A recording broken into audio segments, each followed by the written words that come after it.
turn to your Solarium Commission. One of its big recommendations, which was adopted, was to create a national cyber director. And Chris Inglis, who served with you on the commission, was recently confirmed as the first NCD. What should be first on his agenda?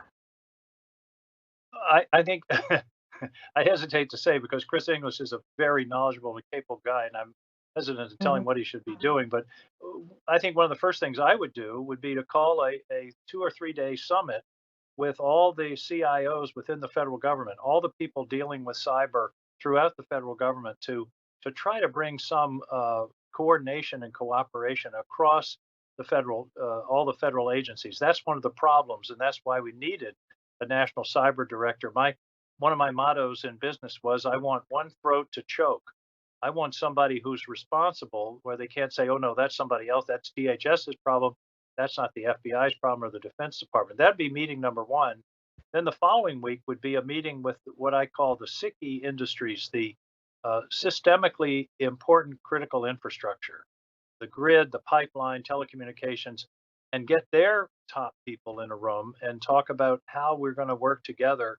And that's the role that I think the National Cyber Director has, is essentially coordination and convening.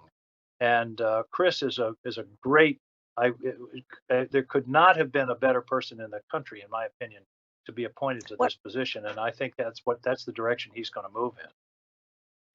So Chris is not the only senior White House cyber official. As you know, Ann Neuberger is the Deputy National Security Advisor for Cyber. They both advise the president.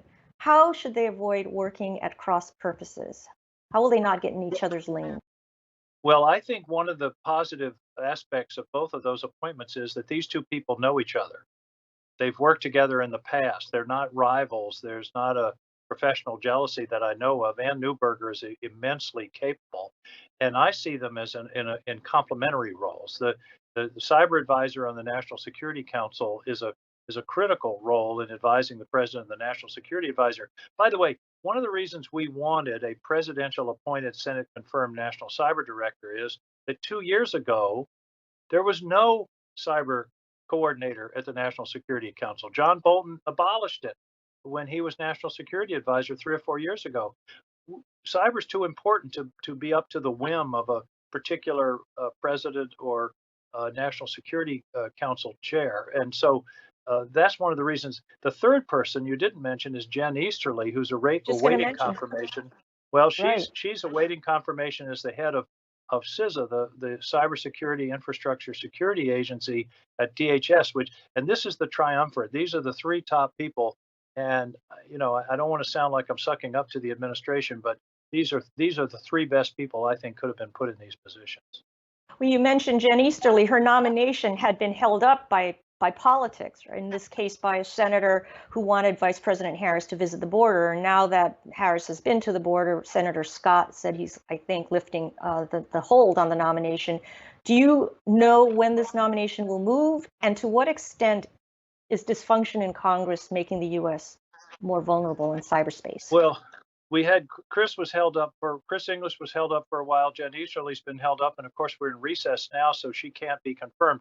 I'm assuming if the hold has been lifted, she will be confirmed like the day we get back, in a week or a week and a half.